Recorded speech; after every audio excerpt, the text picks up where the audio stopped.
The speed of light is 299,792.458 kilometers per second.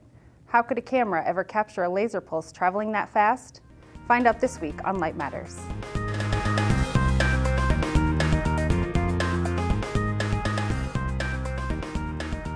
This is Light Matters for November 5th, 2014. I'm Justine Murphy. And I'm James Lowe. On this week's show, we explore how a bit of trick photography can slow a laser pulse to a snail's pace. But first, the latest business and bioimaging news and another installment of our EDU Spotlight. A new light guiding technology could take scientists on a journey inside blood vessels. Time-reversed adapted perturbation optical focusing, or TRAP, can guide light into tissue to seek movement such as blood flow that is obscured by highly scattering media. The technique was developed by a team at Washington University in St. Louis led by Dr. Lihong Wang, who was recently awarded SPIE's 2015 Britton Chance Biomedical Optics Award. This light appears differently than light that passes through stationary tissue and can be subtracted, leaving only the scattered light caused by motion. The guided light can then be sent to its original source via time reversal, showing that it is possible to focus light to the origin of the perturbation. With existing optical imaging technology, it is possible to see about 1 millimeter into the body. Other methods to help light penetrate deeper have required implanted or virtual guide stars, which can be invasive and inconvenient. TRAP can enhance contrast by redistributing and concentrating light on many targets, allowing images to be taken at greater depths.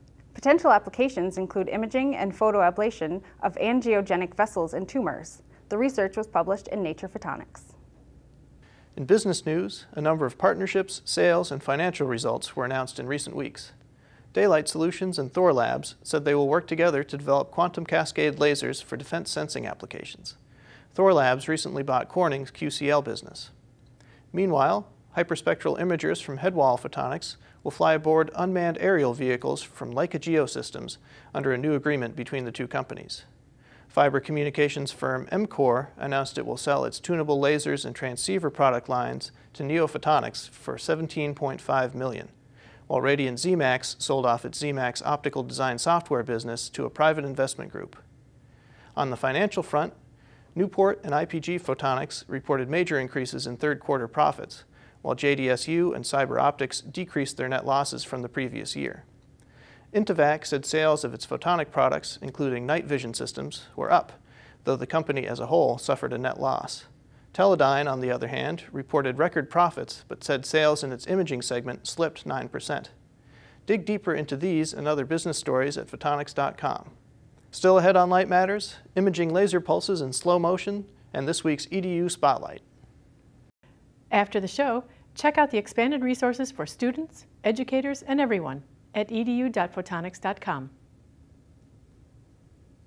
Now we take you to the OSA Student Chapter Competition held at Frontiers in Optics last month in Tucson for this week's EDU Spotlight. The contest challenged students to showcase ideas for youth education outreach. The theme for this year's competition was Mission IYL. To fit this theme, the chapters had to create optical demonstrations for children that connect with the goal of the International Year of Light to improve public understanding of how light affects our daily lives. In addition, the youth education demos had to be easy to recreate in all parts of the world, so students were tasked to use at least one of 3 simple, easily obtainable household items: food coloring, compact discs, and/or slinkies. Volunteer judges scored the students on effectiveness, creativity, presentation, and supplies. The student chapter at Laval University in Montreal won the $500 first prize, and the chapter at the University of Los Andes in Colombia took the $250 second prize. An ultra-fast laser pulse will propagate way faster than your eye, or even the fastest camera, could ever see. But if you really wanted to make a movie of a laser pulse, there are ways.